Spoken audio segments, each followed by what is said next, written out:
Buenas tardes, donde quieran que nos estén sintonizando. Les agradezco que continúen con nosotros y que estén pasando este primer sábado de primavera con nosotros aprendiendo de cómo podemos regenerar nuestras comunidades.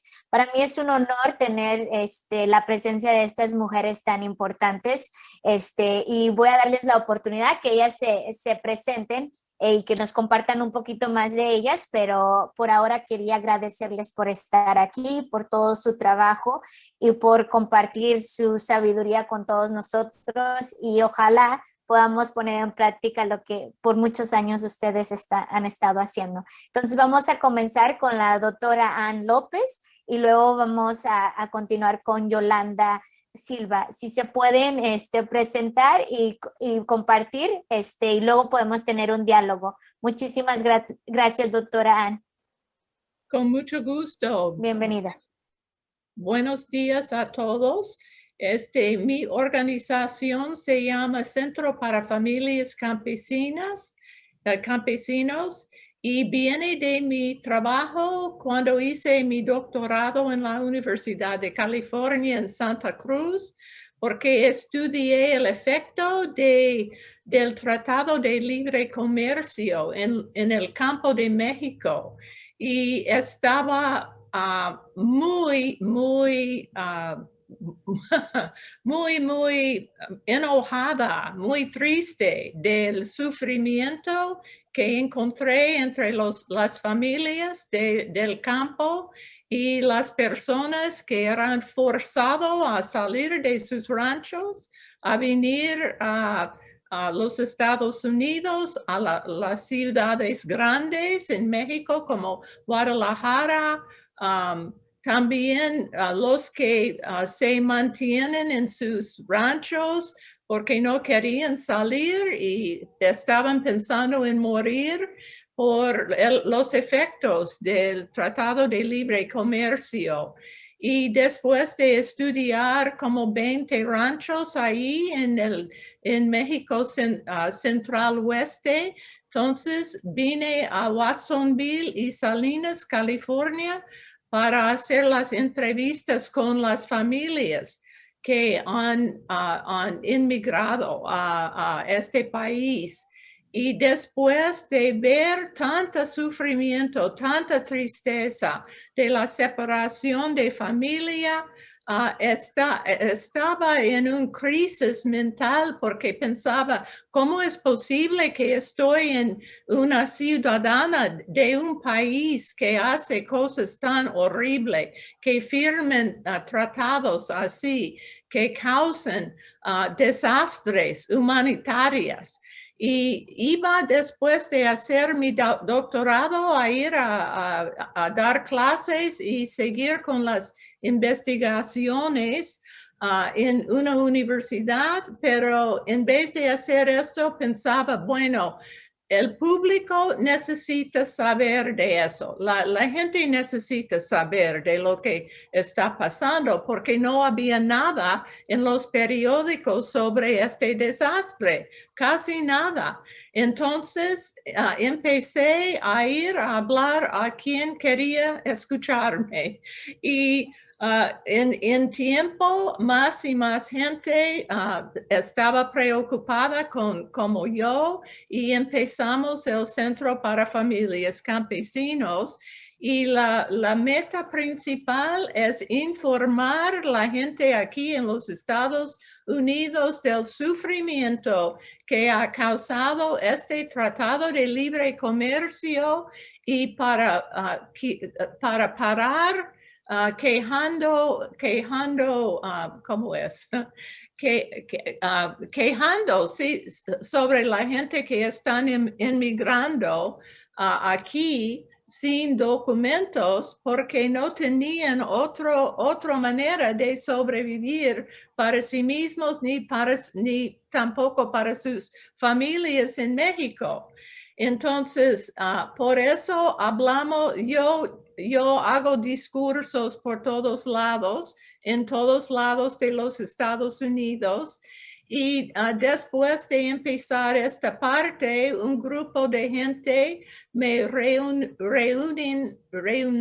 conmigo para mejorar el bienestar de los campesinos, ambos en este país y también en el campo de México. Y hemos hecho muchas cosas. Por ejemplo, mañana vamos a tener una celebración de escribir cheques para la renta, para muchos campesinos indocumentados, para que ellos puedan vivir en sus viviendas en un año horrible para ellos, por muchas razones.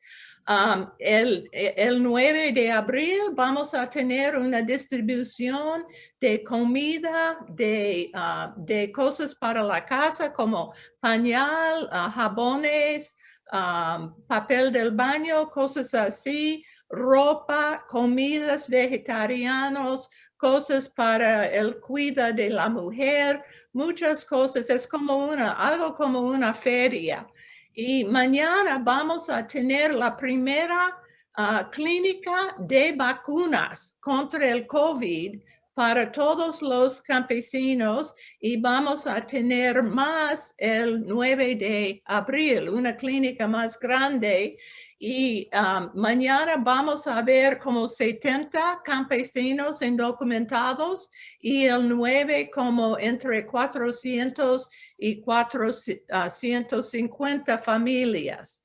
La última cosa que hacemos es luchar contra las leyes que oprimen a los campesinos. Para mí personalmente, yo he hablado la esclavitud del sur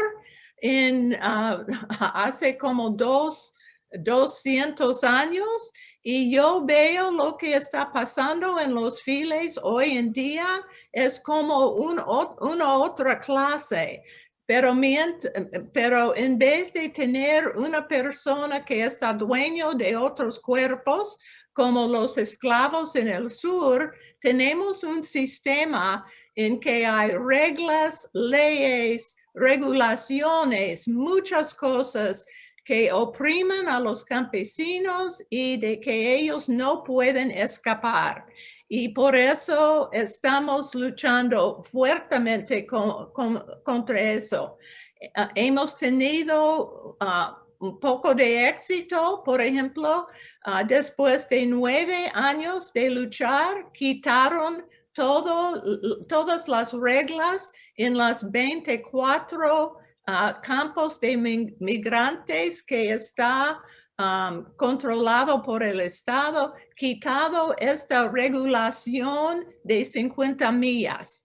Y ya en estos días las familias no tienen que emigrar 50 millas después de cerrar el campamento y sus niños, por consecuencia, pueden quedarse en la misma escuela todo el año. Y por eso ellos tienen una oportunidad de estudiar y graduar en vez de hacerse campesinos como sus padres. Ya estamos luchando contra pesticidas en el estado. Hay una regla que requiere que los dueños de los ranchos informen a la Agricultural Commissioner cuando van a usar pesticidas restringidos. Y nosotros queremos saber cuándo van a usar estos para ver si quién va a estar expuestos a estas pesticidas. Y lo que me choca demasiado es a visitar las familias y ver los niños con cánceres. No aguanto. Tantos niños en esta comunidad con cáncer, con ADHD, con autismo, sin capacidad de aprender en la escuela.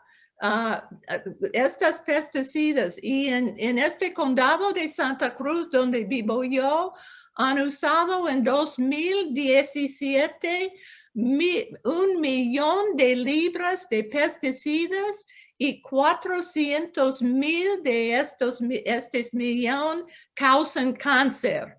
Y esto tiene que parar, la gente no sabe. Entonces, eso es lo que hacemos, informar el público, la gente, trabajar fuertemente para el bienestar de los campesinos y también luchar contra las leyes, regulaciones que oprimen a los campesinos.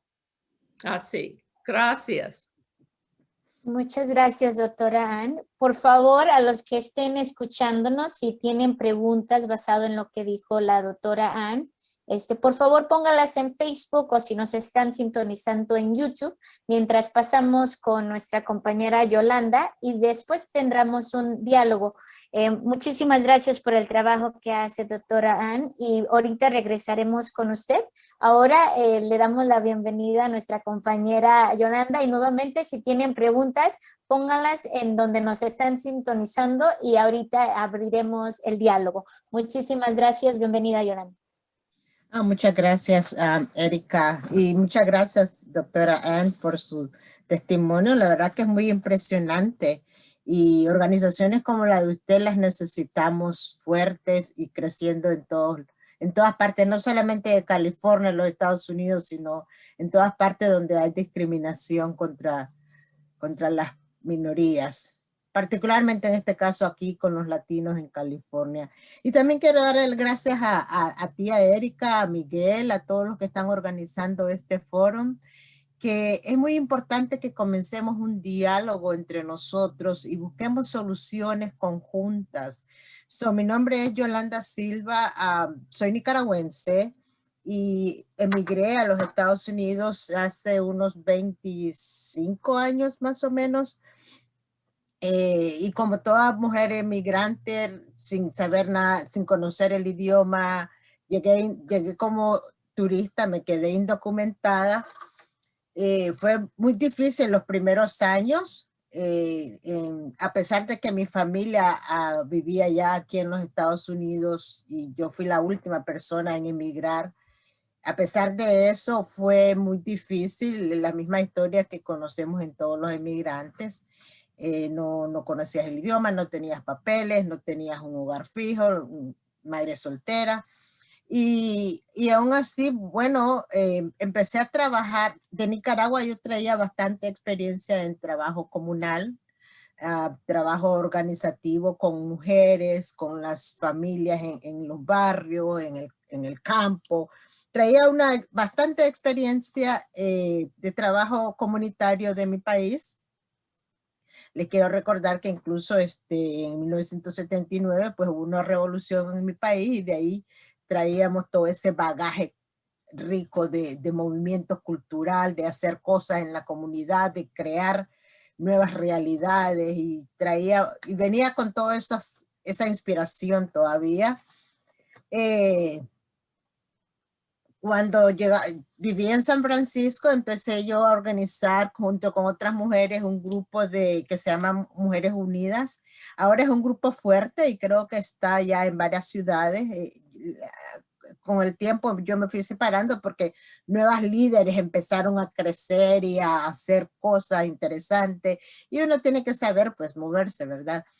Pero sí fue una experiencia riquísima trabajar en San Francisco y ayudar a coordinar a mujeres, sobre todo mujeres eran inmigrantes iguales que yo, la mayoría indocumentadas igual que yo. Y sin embargo había mucha unión, mucha acogida, mucha solidaridad entre ellas, no importaba si venía de México, si venía de Honduras o de Panamá, si teníamos esas cosas en conjunto, éramos mujeres, eran la mayoría madres solteras, muchas indocumentadas, no se conocían el idioma y se empezó a trabajar en educación, no solamente educación social como evitar violencia doméstica, pero también en educación política, cómo hacer cambios en las leyes, cómo pedir hacer audiencias con el alcalde de la ciudad de San Francisco. Se trabajaba también con las autoridades.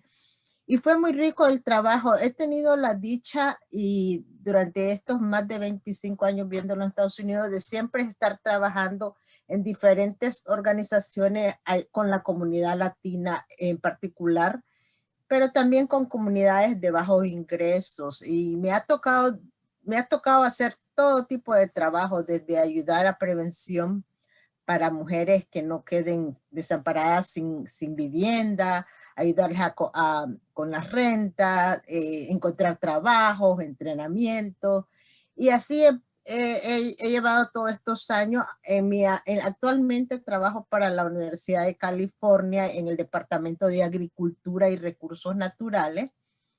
Y tengo la gran dicha, para mí es un gran dicha y placer de trabajar con las escuelas de Oakland. Y trabajo en 20 escuelas diferentes de escuelas preescolares. Y entonces en esas 20 escuelas trabajo con las maestras, son creo alrededor de unas 50 maestras con las que trabajo y con sus niños. Y mi enfoque es enseñarle a los niños jardinería, agricultura, y enseñarles a comer más saludable. Y para mí es una dicha enorme porque yo creo que estoy sembrando semillas. Estoy sembrando semillas en estos niños tan pequeñitos de 3 a 5 años. Son mis alumnos y tengo alrededor de 600 alumnos. Y a enseñarles a comer directamente del jardín. O sea, ahorita no los estoy llevando, obvio, pero los llevo al jardín, sacamos las lechugas, sacamos los tomates, lo que sea, y lo comemos ahí mismo, los lavamos y los comemos. Y es increíble la respuesta que los niños tienen al ver crecer sus vegetales. Siempre voy a recordar un hecho de cuando en una escuela dejaron crecer una coliflor gigante. Yo nunca había visto una coliflor tan grande, era así como una cosa gigante. Y cuando llegué a la escuela y la cortamos, era de esas coliflor verdes que no son muy comunes, los niños no sabían, parecía una piñata. Y entonces empezaron ellos a cortar trozos del vegetal y a comerlo directamente así sin lavar ni nada. Y cuando se lo ponían en la boca, sus ojos se iluminaban porque, wow. Entonces, esa experiencia para mí es maravillosa. ¿Y cómo llegué ahí? La verdad que tengo que contar algo que pasó antes, y es que yo trabajaba en el Departamento de Salud Pública dando clases de nutrición y cocina saludable a adultos. Y un programa del Departamento de Salud financiado por la USAID, y entre las cosas que nosotros teníamos que decir era que no había ninguna diferencia entre los productos orgánicos y los productos convencionales, y que no había diferencia de nutrición. Y bueno, y todavía hay esa discusión, pero yo me puse a pensar, si para la persona que come una comida chatarra, digamos, a una comida fresca es diferente, ¿por qué para las plantas no va a ser diferente? Si le ponen un fertilizante, un agroquímico, o le ponen un fertilizante orgánico hecho de desperdicios de las mismas plantas, ¿cómo no va a ser diferente? Pero yo no sabía la respuesta. Entonces me fui a inscribir a una escuela al college para aprender permacultura. Y allí encontré muchas de las respuestas, entonces, en la permacultura. Entonces, después dije, no, esto no está bien. No se le puede decir a la gente, no importa si comes esto orgánico, si comes esto con 40 agroquímicos, rociado de agroquímicos. Entonces, fue ahí donde yo llegué a trabajar a la Universidad de California, y para mí es una dicha, un placer, no es un trabajo, es un gozo estar con estos niños tan inocentes y tan ansiosos de conocer, de aprender, de explorar, de sentir. Ayer mismo estaba dando clases de cómo plantar semillas de rábanos así por Zoom, y entonces les mandamos a sus casas, armamos 700 paquetes, mira aquí lo tengo, les voy a mostrar. Armamos 700 paquetes para mandarles a los niños con la tierra, las cosas, y les estoy dando las clases online. Y es increíble, les digo a los padres tienen muchas veces miedo que los niños estén jugando en la tierra. Yo les dije, los que jueguen con la tierra, es bueno para su desarrollo motórico, emocional, y cómo los niños agarran la tierra y empiezan a jugar. Es increíble, sobre todo con niños autistas, con niños que tienen problemas de comportamiento. Una vez que ellos meten las manos en la tierra, es la conexión con la madre Pat, con la madre, la Pachamama, y todo su espíritu se cambia. Entonces, eso lo quería compartir, mi trabajo, lo adoro, pero a ver, no sé cómo están de tiempo.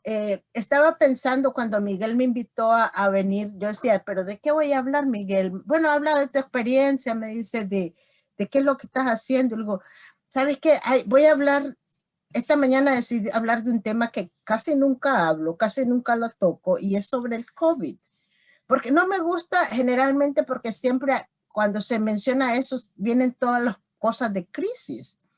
Y prácticamente me gusta más enfocarme en la parte positiva, pero también dije yo, este encierro de más de un año y toda esta situación que hemos pasado todo, nos ha dejado muchas lecciones, muchísimas.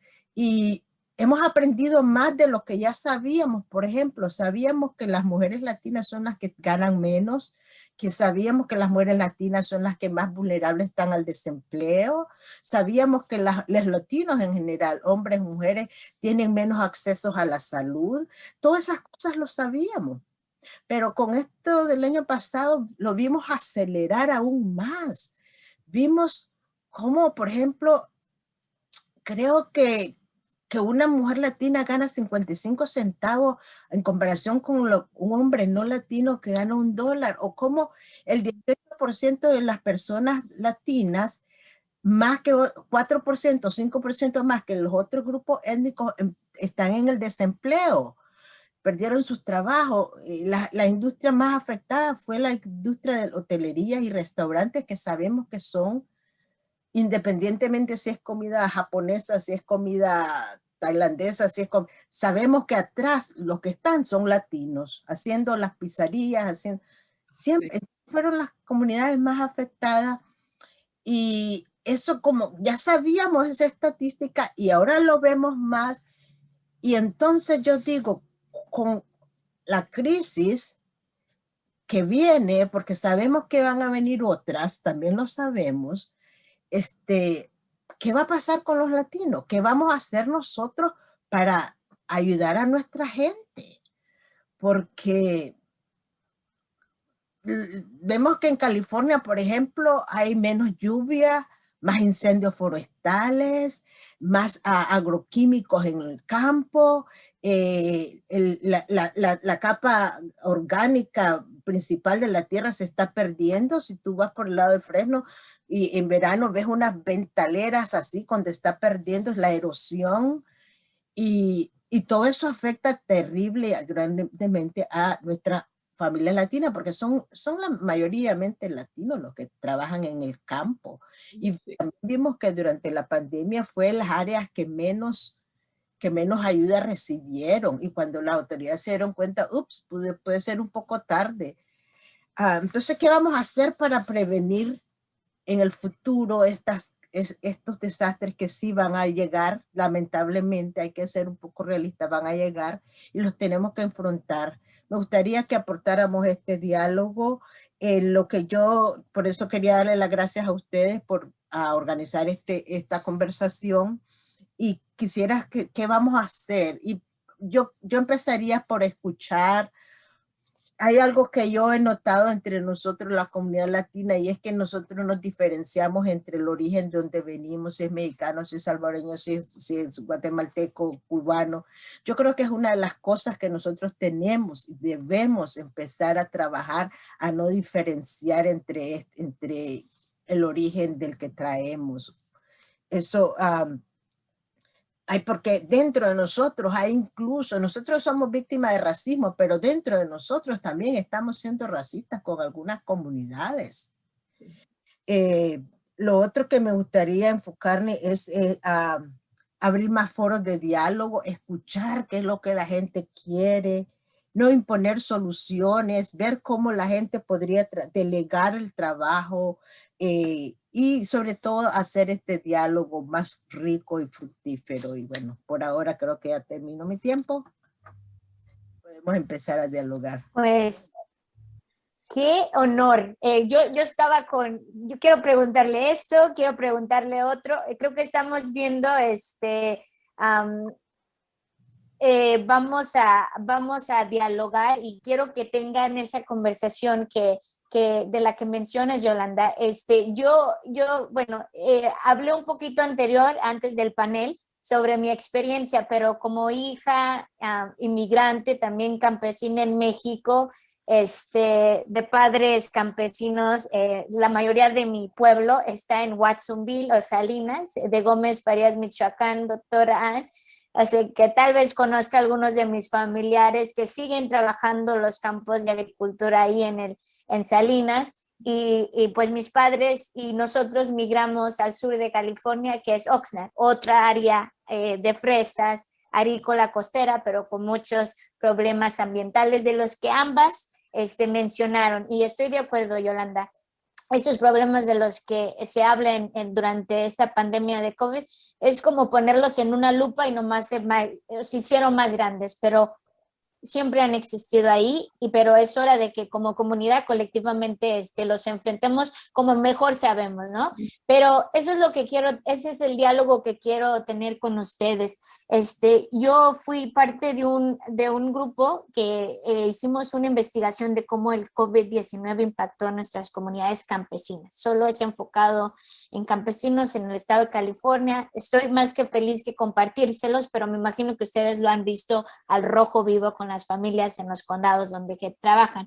Muchas de las cosas que salieron, y no voy a hacer rápido porque no es para mí hablar, sino quiero escucharlas de ustedes, fue la salud mental, el miedo al enfermarse. Algunos, como dijiste, Yolanda, no tienen acceso al seguro médico por la falta de un seguro social y por lo tanto no se beneficiaron de la ayuda que dieron a nivel estatal o a nivel federal.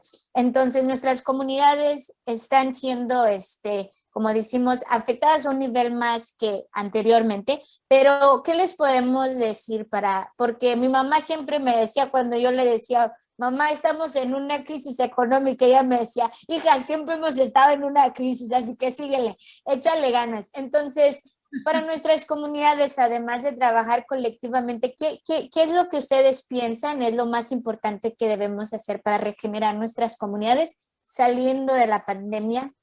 O como lo dijo doctora Ann, además de vacunarnos, porque muchas de nuestras comunidades también están recibiendo información errónea de que la vacuna es posible que tenga. Entonces, ¿qué podemos hacer colectivamente para ayudar a nuestras comunidades y a nuestros jovencitos? Porque también los niveles de estrés y suicidios han aumentado en nuestra comunidad, ¿no? Entonces, basado en todos estos temas que hemos hablado. Entonces, lo abro el diálogo. Tenemos hasta las 11:30, así que ustedes denle, más que nada es importante escucharlas. Muchísimas gracias. Ahí les paso a ustedes lo que quieran compartir. ¿Podrías repetir la pregunta, referente a todo lo que dije. Erika, ¿podrías? Entonces, más que nada sí, ¿qué nos recomiendan hacer colectivamente? Creo que lo mencionaste. ¿Qué es lo que podemos hacer para recuperarnos en esta pandemia, además de tomar los pasos de vacunarnos cuando se nos dé la oportunidad? ¿Qué podemos hacer a nivel individual y colectivo para recuperarnos de esta pandemia y prepararnos para las que posiblemente vengan, o los desastres naturales de los que se hablaron, incendios, falta de agua, ¿no? Yo vivo en el Valle Central, así que así como mencionaste Fresno, tenemos agua contaminada con nitratos por los agroquímicos que les echan a la agricultura. y lamentablemente nuestros campesinos son los que tienen que pagar doble por un agua contaminada y por agua embotellada que tampoco no sabemos si está limpia, ¿no? Entonces, con eso es cualquier cosa que ustedes quieran añadir al diálogo, todo está amplio para que ustedes tengan la oportunidad de decir más si no tuvieron tiempo. Bueno, yo decía que abrir diálogos con la comunidad. Yo creo que todos tenemos familia, tenemos amigos, tenemos compañeros de trabajo, tenemos una comunidad, una iglesia, los hijos van a una escuela, vemos otros padres. Yo creo que es importante que empecemos a hablar entre nosotros, a ver que la conversación nos va a ayudar a varias cosas. Uno, lo que mencionaba yo de la diferencia que hacemos entre este viene de aquí, este viene de allá, porque al final todos traemos muchas cosas en común, todos tenemos los mismos sueños, todos quieren sacar sus hijos adelante, todos vienen aquí a trabajar duro, y eso también es uno de los problemas que traemos, que trabajamos tanto que nos desligamos de los hijos crecen prácticamente solos, pero hay una comunidad alrededor, y si nos abocamos a esta comunidad, haciendo los cambios, aunque sea a pequeña escala, alrededor de tu familia, alrededor de tu barrio, de tu cuadra, de tu escuela, yo creo que se podrían empezar estos como núcleos, pequeñas hormiguitas acá y pequeñas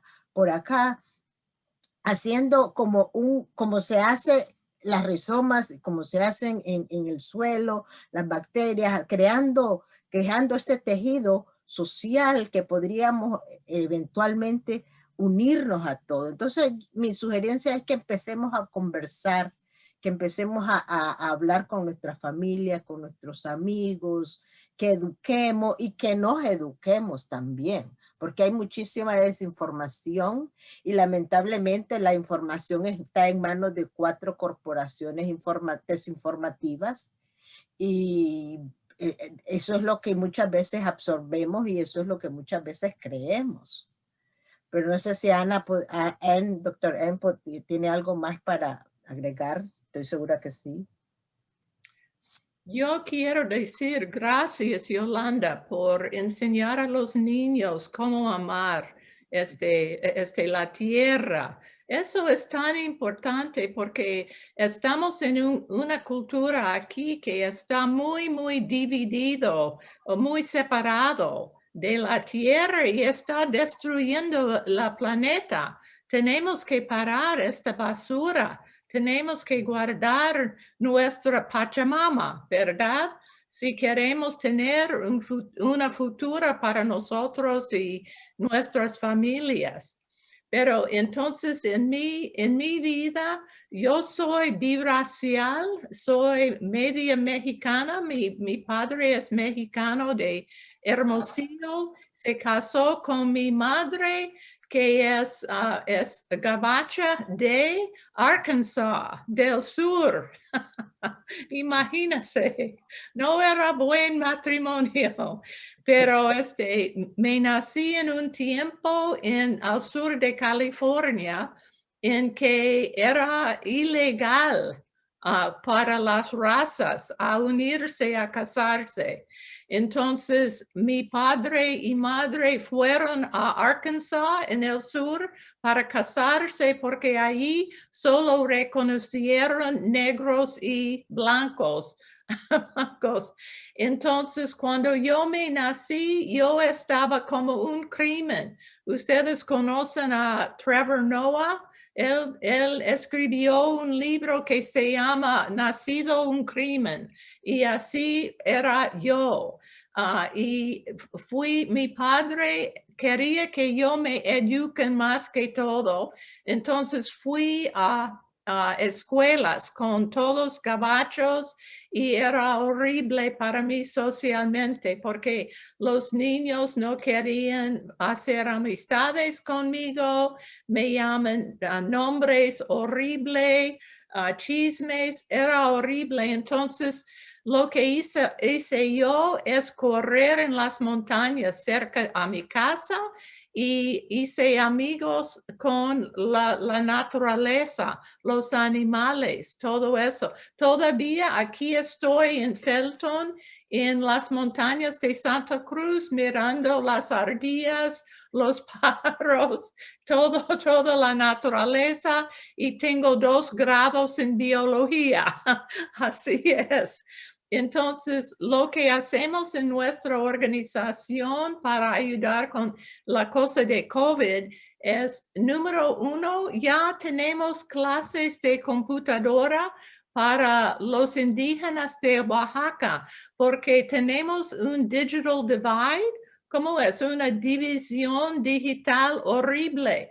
Los oaxaqueños no saben cómo usar el internet, no tienen wifi, no saben computadoras. Entonces, tenemos clases de 5 alumnos cada clase. Nosotros les dan un Chromebook cada uno, y ellos pueden aprender cómo usar el Chromebook y tener como una clase de cómo mantener la salud por Zoom. Y si ellos demoran las 2 horas de la clase, pueden tener el Chromebook como regalo. Y vamos a tener como 7 de estas clases.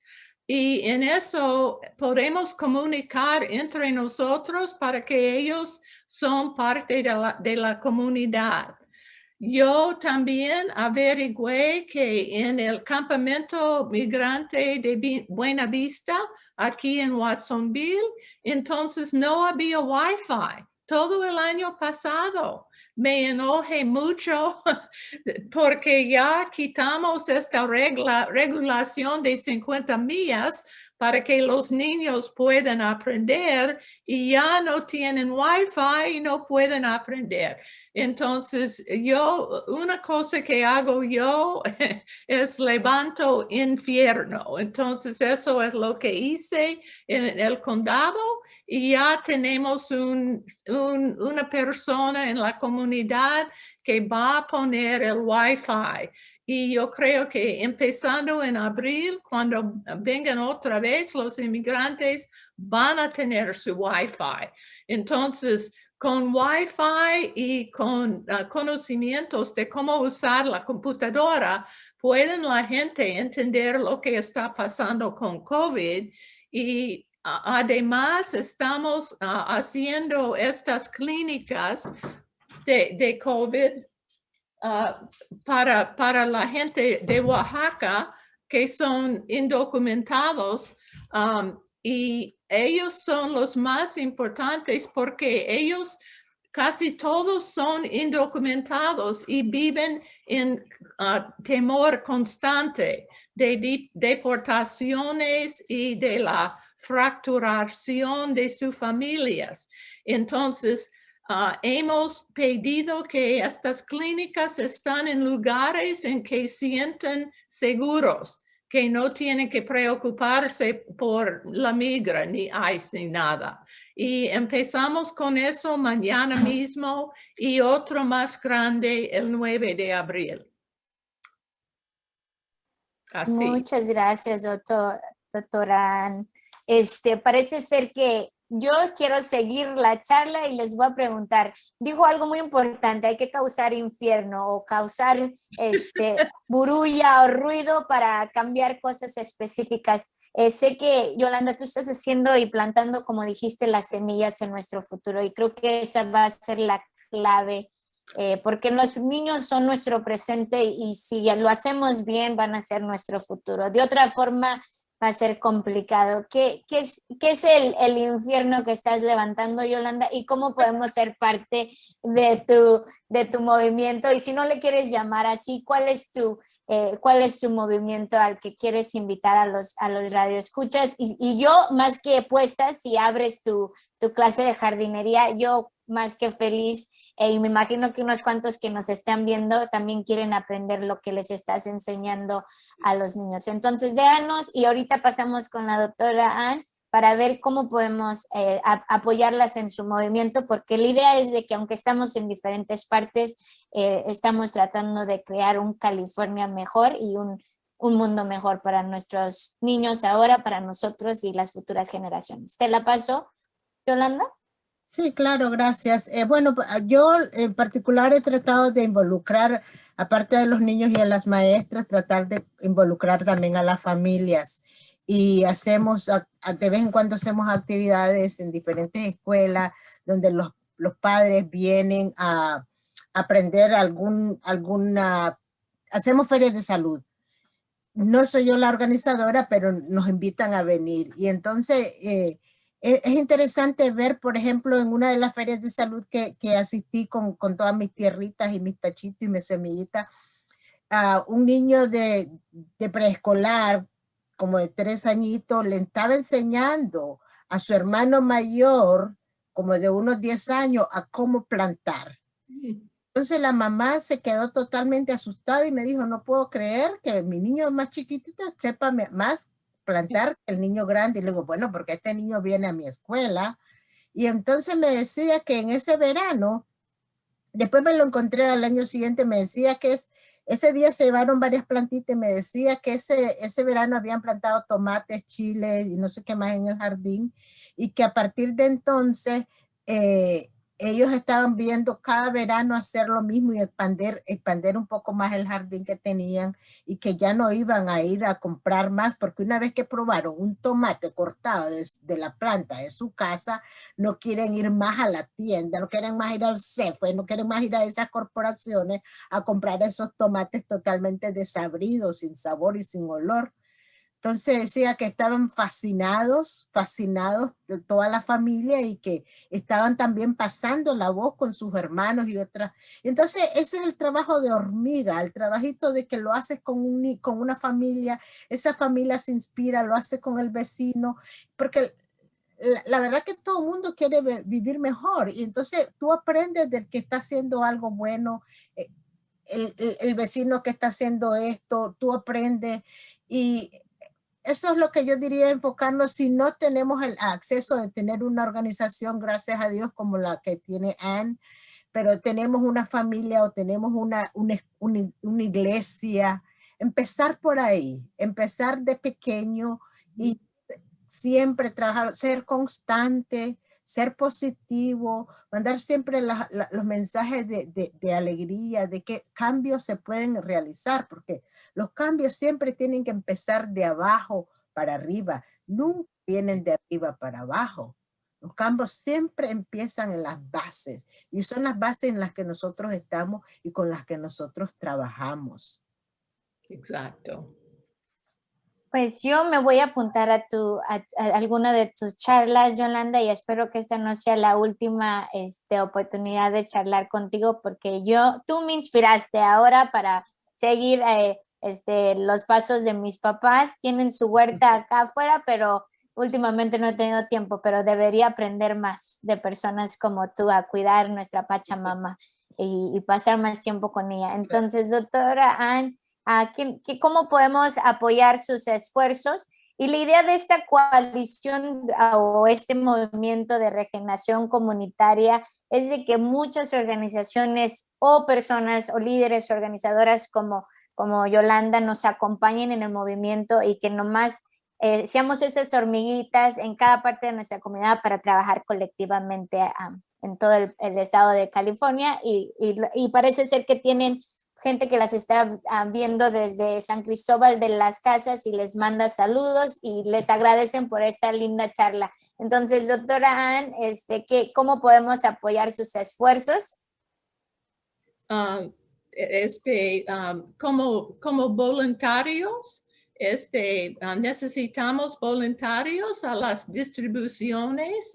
Mencioné que viene el 9 de abril, los tenemos cada segundo viernes del mes, y tenemos en diferentes lugares escondidos. Entonces, yo doy la información, la dirección por teléfono.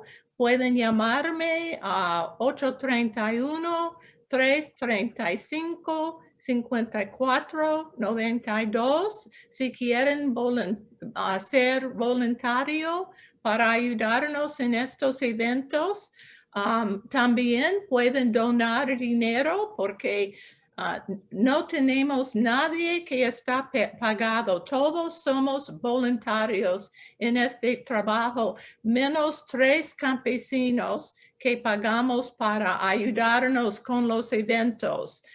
Pagamos a ellos, pero no tenemos nadie que tiene grados ni nada de eso. Yo no tengo dinero, yo soy jubilado y tengo pensión, entonces puedo trabajar así. También empujar a los legisladores a cambiar las reglas, las leyes que oprimen a los campesinos. Y tenemos que reconocer que campesinos no son animales, son seres humanos como los demás y merecen estar tratados así. Y tenemos que tener 3 cosas para ellos. Un cambio de las leyes de inmigración. Nadie que está trabajando en los files semanas, meses y años deben vivir en temor de deportación. Ellos están alimentándonos. ¿Qué cosa es esto, verdad? Esto también ellos necesitan más dinero. Sus sueldos tienen que estar más para que no viven en pobreza constante y mueren a una edad tan bajo. Y por fin tenemos que tener leyes en que ellos pueden tener un contrato con la gente que los emplean para que si el dueño del rancho no le pagan, ellos pueden ir a un abogado y tener justicia. En este momento, sin contrato, los abogados no pueden hacer nada. Entonces, estas 3 cosas pueden cambiar la vida de todos los campesinos. Entonces, por favor, habla con sus legisladores, los que hacen las reglas, las leyes, y dile que se necesitan cambios. Gracias. Gracias, doctora Ann. ¿Y nos puede recordar el nombre de su organización para los que acaban de sintonizar? Sí, Centro para Familias Campesinas. Tenemos un website, se puede ir a ver más información y también también como blogs, entrevistas, blogs, mucha información ahí. Muchas gracias. Y Yolanda, ¿dónde te podemos buscar o encontrar o ver tu trabajo que haces con los niños? Bueno, tenemos el Facebook y tenemos de la Universidad de California, se llama UC Calfresh, en Alameda County. Y sí, creo que solo tenemos Facebook para ahora. No estamos todavía muy desarrollados en el nivel, en la red social. Pero también puedo escribir mi teléfono acá si alguien está interesado en conocer más o contactarme si viven cerca yo estoy en Alameda County. Si quieren contactarme, ese es mi teléfono, siempre me pueden escribir o llamar, yo con gusto pues les atiendo. Perfecto, muchísimas gracias. ¿Algo que quieran decir para concluir nuestro primer panel en la primera conferencia virtual de regeneración comunitaria? Gracias por ser ejemplos en nuestras comunidades, gracias por crear un mejor ambiente y un mejor mundo para nosotros y los que más están ahorita necesitados, pero también por crear el liderazgo que nos va a sacar de esta crisis que también nos hemos metido. ¿Alguna última cosa que quieran decir? Sí, claro, tener fe, tener esperanza, si se puede, si se pueden hacer cambios, podemos unirnos, podemos charlar. Sí, es posible cambiar el panorama oscuro que parece que viene, pero no, el futuro también trae cosas muy lindas y brillantes. Podemos enfocarnos en el aprendizaje y no llorar en la desgracia y ser optimista, pero optimista y prácticos a la vez, porque hay que trabajar. Hay que trabajar y saber tener fe de que esto sí, sí lo podemos cambiar si todos lo queremos hacer. Fuerza unida, ¿verdad? Muchísimas gracias. Yo Muchas digo gracias. que tenemos todo a hacer good trouble. Sí, a seguir haciendo buenas travesuras o meternos en hacer el buen trabajo que se necesita hacer. Entonces, muchísimas gracias. Qué ejemplos, qué bonita forma de celebrar este primer día de primavera con mujeres que nos están ayudando a crear jardines hermosos en nuestras comunidades, porque cada uno de nosotros, como dijiste, Yolanda, somos una semillita con mucha oportunidad. Y gracias, doctora Ann, por darles el valor que nuestra gente campesina, que incluye muchos de mis familiares y que mis padres, mi abuelo que fue bracero, estamos todavía luchando desde muchas décadas, muchos años para que no haya esta esclavitud moderna de nuestra gente, porque somos seres humanos y merecemos mejores oportunidades. Y estoy de acuerdo con usted, llamemos a nuestros legisladores porque hay muchas cosas que pueden cambiar para humanizar más a nuestra gente, que siempre ha sido esencial. Enhorabuena, muchísimas gracias, que tengan un bonito día y ojalá vuelvan con nosotros a seguir haciendo eventos con Regeneración Comunitaria. Gracias.